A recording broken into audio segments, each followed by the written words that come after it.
ಸ್ನೇಹಿತರೆ, 2024-25ನೇ ಸಾಲಿಗೆ SDMS UDS plus ಅನ್ನು ಯಾವ ರೀತಿಯಾಗಿ ನಾವು ಅಪ್ಡೇಟ್ ಮಾಡಬೇಕು ಅನ್ನೋದನ್ನು ಈ ವಿಡಿಯೋದಲ್ಲಿ ನೋಡೋಣ. ಮೊದಲನೇದಾಗಿ ಬ್ರೌಸರ್ನ ಓಪನ್ ಮಾಡಿ, ಬ್ರೌಸರ್ನಲ್ಲಿ UDS ಪ್ಲಸ್ ಅಂತೇಳಿ ಟೈಪ್ ಮಾಡಿ ಎಂಟರ್ ಕೊಡಿ. ಬರ್ತಕ್ಕಂಥ ಆಯ್ಕೆಗಳಲ್ಲಿ UDS ಪ್ಲಸ್ ಸ್ಟೂಡೆಂಟ್ ಮಾಡ್ಯೂಲ್ ಏನಿದೆ, ಸ್ಟೂಡೆಂಟ್ ಮಾಡ್ಯೂಲನ್ನು ಸೆಲೆಕ್ಟ್ ಮಾಡ್ಕೊಳ್ಳಿ. ನಾವೀಗ ಸ್ಟೂಡೆಂಟ್ ಡಾಟಾಬೇಸ್ ಮ್ಯಾನೇಜ್ಮೆಂಟ್ ಸಿಸ್ಟಮ್ ಅಂದರೆ SDMS UDS ಪ್ಲಸ್ನಲ್ಲಿದ್ದೀವಿ. ಸ್ಟೇಟನ್ನು ಸೆಲೆಕ್ಟ್ ಮಾಡ್ಕೋಬೇಕಾಗುತ್ತೆ. ಡ್ರ್ಯಾಗ್ ಡೌನ್ ಮಾಡಿ ಪೇಜನ್ನು ಸೆಲೆಕ್ಟ್ ಸ್ಟೇಟ್ ಟು ಲಾಗಿನ್ ಇದೆ, ಇದರಲ್ಲಿ ಸ್ಟೇಟನ್ನು ಸೆಲೆಕ್ಟ್ ಮಾಡಿ. ಸಂಬಂಧಪಟ್ಟಂಥ ರಾಜ್ಯ ಕರ್ನಾಟಕ. ಸ್ಟೇಟ್ ಸೆಲೆಕ್ಟ್ ಮಾಡಿದ ನಂತರ ಗೋ ಅಂತಕ್ಕಂಥ ಆಯ್ಕೆಯನ್ನು ಕ್ಲಿಕ್ ಮಾಡಿ. ಈಗ ನಾವು UDS ಪ್ಲಸ್ ಲಾಗಿನ್ ಪೇಜ್ನಲ್ಲಿದ್ದೀವಿ. ಲಾಗಿನ್ ಕ್ರೆಡೆನ್ಷಿಯಲ್ಸ್ ಏನಿದೆ, UDS ಪ್ಲಸ್ನ UDS ಕೋಡ್ ಮತ್ತು ಪಾಸ್ವರ್ಡನ್ನು ಎಂಟರ್ ಮಾಡಿ, ಕಾಣ್ತಕ್ಕಂಥ ಕ್ಯಾಪ್ಚಾವನ್ನು ಎಂಟರ್ ಮಾಡಿ, ನಂತರ ಲಾಗಿನ್ ಅಂತಕ್ಕಂಥ ಆಯ್ಕೆಯನ್ನು ಕ್ಲಿಕ್ ಮಾಡಿ. ಈಗ ನಾವು UDS ಪ್ಲಸ್ನ ಹೋಮ್ ಪೇಜಲ್ಲಿದ್ದೀವಿ. ಇದರಲ್ಲಿ 2023-24 ಸ್ನ್ಯಾಪ್ಶಾಟ್ ಇದೆ. ಕರೆಂಟ್ ಅಕಾಡೆಮಿಕ್ ಇಯರ್ 2024-25 ಕಾಣಿಸ್ತಾ ಇದೆ. ಇದರ ಮೇಲ್ಭಾಗದಲ್ಲಿ ಕ್ಲಿಕ್ ಮಾಡಿ, ನಮಗೆ ಸ್ಕೂಲ್ ಇನ್ಫಾರ್ಮೇಷನ್ ತೋರಿಸುತ್ತೆ. ನಮ್ಮ ಸ್ಕೂಲ್ ಡೀಟೇಲ್ಸ್ ಏನು, ಯಾವ ಕ್ಲಾಸ್ಗಳನ್ನು ಅಲ್ಲಿ ಬೋಧಿಸಲಾಗುತ್ತೆ, ಸ್ಕೂಲ್ ಟೈಪ್, ಮ್ಯಾನೇಜ್ಮೆಂಟ್, ಈ ಥರ ಹಲವಾರು ಮಾಹಿತಿಗಳು ಶೋ ಆಗುತ್ತೆ. ಅದನ್ನು ಕ್ಲೋಸ್ ಕೊಡಿ. ಕ್ಲೋಸ್ ಕೊಟ್ಟ ನಂತರ ಈಗ 2024-25ನೇ ಸಾಲಿಗೆ ಸ್ಕೂಲ್ ಡೀಟೇಲ್ಸ್ ಗ್ರೇಡ್ ವೈಸ್ ನೋಡಿದರೆ ನಾವು ಎಲ್ಲವೂ ಕೂಡ 0 ಕಾಣ್ತಾ ಇರುತ್ತೆ. ಯಾಕೆಂದರೆ ನಾವು ಯಾವುದೇ ಪ್ರೋಗ್ರೆಷನ್ ಆ್ಯಕ್ಟಿವಿಟಿಯನ್ನು, ಅಂದರೆ ಸ್ಟೂಡೆಂಟ್ಗಳು ಒಂದು ಕ್ಲಾಸಿಂದ ಮತ್ತೊಂದು ಕ್ಲಾಸಿಗೆ ಉತ್ತೀರ್ಣರಾದ ನಂತರ ಅವರನ್ನು ಪ್ರೋಗ್ರೆಸ್ ಮಾಡ್ತೀವಲ್ಲ, ಪ್ರೋಗ್ರೆಷನ್ ಆ್ಯಕ್ಟಿವಿಟಿಯನ್ನು ನಾವು ಮಾಡದೇ ಇರ್ತಕ್ಕಂಥದ್ದು. ಈಗ ಮೊದಲನೇದಾಗಿ ನಾವು ಎಲ್ಲ ವಿದ್ಯಾರ್ಥಿಗಳನ್ನು ಮೊದಲು ಪ್ರೋಗ್ರೆಷನ್ ಆ್ಯಕ್ಟಿವಿಟಿಯಲ್ಲಿ ಉತ್ತೀರ್ಣರು ಅಥವಾ ಪಾಸ್ ಅಂತೇಳಿ ನಾವು ಮಾಡಬೇಕಾಗುತ್ತೆ. ಹಾಗಾಗಿ ಈ ಎಡಭಾಗದ ಮೆನು ಬಾರ್ ಏನು ಕಾಣ್ತಾ ಇದೆ, ಸೈಡ್ ಮೆನು ಬಾರ್, ಇದರಲ್ಲಿ ಪ್ರೋಗ್ರೆಷನ್ ಆ್ಯಕ್ಟಿವಿಟಿ ಅಂತ ಕಾಣ್ತಾ ಇದೆ. ಇಲ್ಲಿ ಒಂದು ವೇಳೆ ಮೊಬೈಲ್ ಸೈಟನ್ನು ಓಪನ್ ಮಾಡ್ಕೊಂಡಿದ್ರೆ ಮೊಬೈಲ್ನಲ್ಲಿ ನಿಮಗೆ ಎಡಭಾಗದ ಮೇಲ್ಭಾಗ ತುದಿಯಲ್ಲಿ ಒಂದು ಬಾಣದ ಗುರುತು ಕಾಣುತ್ತೆ. ಆ ಬಾಣದ ಗುರುತನ್ನು ಕ್ಲಿಕ್ ಮಾಡಿದರೆ ಇಲ್ಲಿರ್ತಕ್ಕಂಥ ಐಕಾನ್ಗಳು ಕಾಣಿಸುತ್ತೆ. ಅದರಲ್ಲಿ ಇಲ್ಲಿ ವಿದ್ಯಾರ್ಥಿ ಸ್ಟೆಪ್ಸನ್ನು ಹತ್ತದ ಇರತಕ್ಕಂಥ ಒಂದು ಚಿತ್ರ ಇದೆ. ಅಂದರೆ ಪ್ರೋಗ್ರೆಷನ್ ಅಂದರೆ ಒಂದು ಕ್ಲಾಸಿಂದ ಮತ್ತೊಂದು ಕ್ಲಾಸಿಗೆ ಅವನು ಪಾಸಾಗಿ ಹೋಗ್ತಕ್ಕಂಥದ್ದು. ಅದರ ಮೇಲೆ ಕ್ಲಿಕ್ ಮಾಡಿ. ಕ್ಲಿಕ್ ಮಾಡಿದ ನಂತರ ನಮಗೆ ಪ್ರೋಗ್ರೆಷನ್ ಮಾಡಲ್ ಓಪನ್ ಆಗುತ್ತೆ. ಇದರಲ್ಲಿ ಯೂಸರ್ ಮ್ಯಾನ್ಯಲ್ ಎಲ್ಲ ಕಾಣಿಸುತ್ತೆ.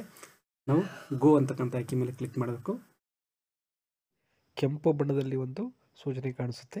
ಇದೇನು ಹೇಳುತ್ತೆ ಅಂದರೆ, ನಾವು ಎಲ್ಲ ವಿದ್ಯಾರ್ಥಿಗಳನ್ನು ಅಪ್ಡೇಟ್ ಮಾಡಿದ ನಂತರ ಪ್ರತಿ ತರಗತಿಯನ್ನು ಕೂಡ ಫೈನಲೈಸ್ ಮಾಡಬೇಕು.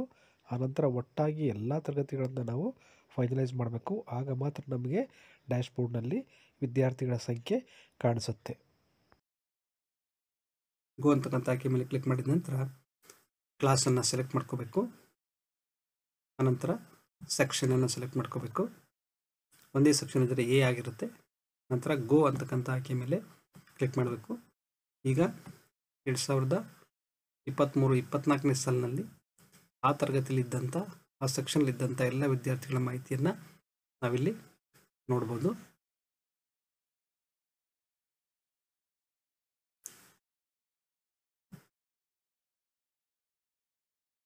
ಇಲ್ಲಿ ವಿದ್ಯಾರ್ಥಿಗಳ ಒಂದು ನೇಮ್ ಕಾಣಿಸುತ್ತೆ, ಸ್ಟೂಡೆಂಟ್ ಕೋಡ್ ಕಾಣಿಸುತ್ತೆ, ನಂತರ ಬೇಸಿಕ್ ಡೀಟೇಲ್ಸ್ ಇರುತ್ತೆ, ಪ್ರೋಗ್ರೆಷನ್ ಸ್ಟೇಟಸ್ ಇದೆ. ಇದರಲ್ಲಿ ಪ್ರೋಗ್ರೆಷನ್ ಸ್ಟೇಟಸಲ್ಲಿ ಪ್ರೊಮೋಟೆಡ್ ವಿತ್ ಎಕ್ಸಾಮಿನೇಷನ್ ಇರುತ್ತೆ, ನಾಟ್ ಪಾಸ್ಡ್ ರಿಪೀಟರ್ ಇರುತ್ತೆ, promoted without examination, discontinued before examination, ಈ ಥರ ಸಂಬಂಧಪಟ್ಟಂಥದ್ದನ್ನು ಆಯ್ಕೆ ಮಾಡಿ. ನಂತರ ಪರ್ಸೆಂಟೇಜನ್ನು ಎಂಟರ್ ಮಾಡಿ, ನಂತರ ನಂಬರ್ ಆಫ್ ಡೇ ಸ್ಕೂಲ್ ಅಟೆಂಡೆನ್ಸನ್ನು 2023-24ನೇ ಸಾಲಿಗೆ ಸಂಬಂಧಪಟ್ಟಂತೆ ಎಂಟರ್ ಮಾಡಿ. ಕ್ಲಾಸ್ ಟು ಬಿ ಪ್ರಮೋಟೆಡ್, ಅವನು ಈಗ ನೆಕ್ಸ್ಟ್ ಯಾವ ಕ್ಲಾಸಿಗೆ ಪ್ರಮೋಟ್ ಆಗಬೇಕು ಅಂತಕ್ಕಂಥದ್ದನ್ನು ತೋರಿಸುತ್ತೆ.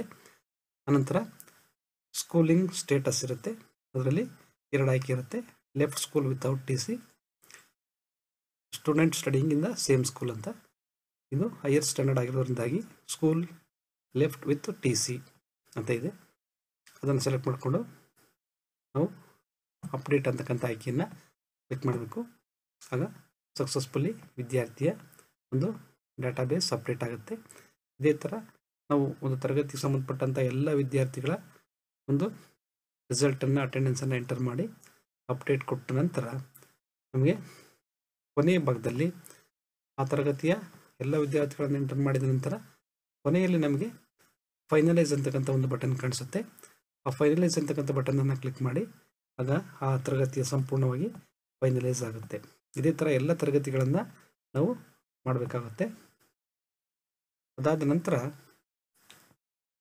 ಪ್ರೋಗ್ರೆಷನ್ ಆಕ್ಟಿವಿಟಿ ಎಲ್ಲ ತರಗತಿಗಳದ್ದು ಕಂಪ್ಲೀಟ್ ಆದ ನಂತರ ಎಲ್ಲ ತರಗತಿಗಳನ್ನು ಫೈನಲೈಸ್ ಮಾಡಿದ ನಂತರ ಸ್ಕೂಲ್ ಡ್ಯಾಶ್ಬೋರ್ಡ್ ಇನ್ ಫಸ್ಟ್ ಆಯ್ಕೆ ಇದೆ, ಅದನ್ನು ಸೆಲೆಕ್ಟ್ ಮಾಡ್ಕೋಬೇಕಾಗತ್ತೆ. ಇಲ್ಲಿ ನಾವು ಫೈನಲೈಸ್ ಮಾಡಿದಂಥ ತರಗತಿಯ ಎಲ್ಲ ವಿದ್ಯಾರ್ಥಿಗಳು ಮುಂದಿನ ತರಗತಿಗೆ ಪಾಸ್ ಆಗಿರ್ತಕ್ಕಂಥದ್ದು ಕಾಣಿಸುತ್ತೆ. ಆ ವಿದ್ಯಾರ್ಥಿಗಳು ಎಷ್ಟಿದ್ದಾರೆ ಇದೆಲ್ಲದೂ ಕೂಡ ನಮಗೆ ವಿವರ ಕಾಣಿಸುತ್ತೆ. ಇದರಲ್ಲಿ ನಮಗೆ ಇನ್ಕಂಪ್ಲೀಟ್ ಸ್ಟೂಡೆಂಟ್ಸ್ ಇನ್ನೂ 19 ಕಾಣ್ತಾ ಇದೆ. ಹಾಗಾಗಿ ನಾವು ಇದ್ರ ಮೇಲೆ ಮುಂದೆ ಕಾಣ್ತಕ್ಕಂಥ ಆ್ಯಕ್ಷನ್ ಏನಿದೆ ವ್ಯೂ ಮ್ಯಾನೇಜ್ ಅದರ ಮೇಲೆ ಕ್ಲಿಕ್ ಮಾಡಬೇಕಾಗತ್ತೆ. ಹೀಗೆ ಕ್ಲಿಕ್ ಮಾಡಿದ ನಂತರ ನಮಗೆ ಆ ವಿದ್ಯಾರ್ಥಿಗಳ ಹೆಸರುಗಳು ಮತ್ತು ಅವರ ಮುಂದೆ ಇರ್ತಕ್ಕಂತಹ general profile, enrolment profile, facility profile, student Aadhaar verified ಈ ಥರ ಆಯ್ಕೆಗಳು ಕಾಣಿಸುತ್ತೆ. ನಾವು ಇಲ್ಲಿ ಕಾಣ್ತಕ್ಕಂಥ GP, EP ಮತ್ತು FPಗಳನ್ನು ಎಲ್ಲ ವಿದ್ಯಾರ್ಥಿಗಳಿಗೂ ಕೂಡ ನಾವು ಕಂಪ್ಲೀಟ್ ಮಾಡಬೇಕಾಗುತ್ತೆ. ಒಂದೊಂದು ವಿದ್ಯಾರ್ಥಿಯನ್ನು ಸೆಲೆಕ್ಟ್ ಮಾಡಿಕೊಂಡು ನಾವೀಗ ಮೊದಲನೇದಾಗಿ ಒಂದು ವಿದ್ಯಾರ್ಥಿಯ GPಯನ್ನು ಸೆಲೆಕ್ಟ್ ಮಾಡ್ಕೋಬೇಕು. ಇಲ್ಲಿ ಇರ್ತಕ್ಕಂತಹ ಆಯ್ಕೆಗಳೇನಿದೆ ಸಂಬಂಧಪಟ್ಟಂಥ ಆಪ್ಷನ್ಗಳು ಅವುಗಳನ್ನೆಲ್ಲ ನಾವು ಒಂದ್ಸಲ ಚೆಕ್ ಮಾಡಬೇಕು. ಯಾವುದನ್ನು ನಾವು ಎಂಟರ್ ಮಾಡೋಕ್ಕೆ ಅವಕಾಶ ಇದೆ ಮತ್ತು ಎಡಿಟ್ ಮಾಡೋಕ್ಕೆ ಅವಕಾಶ ಇದೆ ಅದನ್ನು ಮಾತ್ರ ಎಡಿಟ್ ಮಾಡಬೇಕು. ಅನಂತರ ಕೆಳಭಾಗದಲ್ಲಿ ಕಾಣ್ತಕ್ಕಂಥ ನೆಕ್ಸ್ಟ್ ಅಂತಕ್ಕಂಥ ಆಯ್ಕೆಯನ್ನು ಕ್ಲಿಕ್ ಮಾಡಬೇಕು. ಆಗ ನಾವು ಸ್ಟೂಡೆಂಟ್ ಡೀಟೇಲ್ಸ್ಗೆ ಹೋಗ್ತೀವಿ. ಇದರಲ್ಲಿ admission number in present school, admission date, class ಅದನ್ನು ಕಂಪ್ಲೀಟ್ ಆದ ನಂತರ ಪುನಃ ನಾವು ನೆಕ್ಸ್ಟ್ ಅಂತಕ್ಕಂಥ ಆಯ್ಕೆಯನ್ನು ಕ್ಲಿಕ್ ಮಾಡಬೇಕು. ಇವಾಗ ನಾವು ಫೆಸಿಲಿಟಿ ಆ್ಯಂಡ್ ಅದರ್ ಡೀಟೇಲ್ಸಲ್ಲಿದ್ದೀವಿ. ಇದನ್ನು ಕೂಡ ಒಮ್ಮೆ ಚೆಕ್ ಮಾಡಿ ನಂತರ ನಾವು ನೆಕ್ಸ್ಟ್ ಅಂತಕ್ಕಂಥ ಆಯ್ಕೆಯನ್ನು ಕ್ಲಿಕ್ ಮಾಡಬೇಕು. ಈಗ ನಮಗೆ ನಾವೇನೇನು ಮಾಡ್ತೀವಿ ಅದರದೆಲ್ಲ PDF ರೂಪದಲ್ಲಿ ನಮಗೆ ತೋರಿಸಲಾಗುತ್ತೆ. ಇದನ್ನು ನಾವು ಬೇಕಾದ್ರೆ ಪ್ರಿಂಟ್ ಕೂಡ ತೆಗೆದುಕೊಳ್ಬೋದು ಅಥವಾ ಸೇವ್ ಕೂಡ ಮಾಡ್ಬೋದು. ಮತ್ತು ಮುಂದಿನ ವಿದ್ಯಾರ್ಥಿಯನ್ನು ಕೂಡ ಇದೇ ಥರ ನಾವು ಬ್ಯಾಕ್ ಟು ಸ್ಕೂಲ್ ಡ್ಯಾಶ್ಬೋರ್ಡ್ ಹೋಗೋದ್ರ ಮೂಲಕ ಎಲ್ಲ ವಿದ್ಯಾರ್ಥಿಗಳ GP, EP, FEಗಳನ್ನು ಕಂಪ್ಲೀಟ್ ಮಾಡಬೇಕಾಗುತ್ತೆ.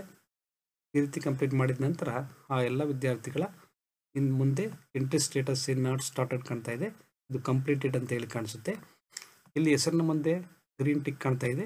ಈ ಗ್ರೀನ್ ಟಿಕ್ ಇದ್ದರೆ ಅವರು ಆಧಾರ್ ವೆರಿಫೈಡ್ ಆಗಿದೆ, ಸ್ಟೂಡೆಂಟ್ ಆಧಾರ್ ವೆರಿಫೈಡ್ ಅಂತ. ಉಳಿದಂಥ ವಿದ್ಯಾರ್ಥಿಗಳು ಆಧಾರ್ ವೆರಿಫೈಡ್ ಆಗಿಲ್ಲ ಅಥವಾ ಮ್ಯಾಚ್ ಆಗ್ತಾ ಇಲ್ಲ ಅಂತಕ್ಕಂಥದ್ದನ್ನು ತೋರಿಸುತ್ತೆ.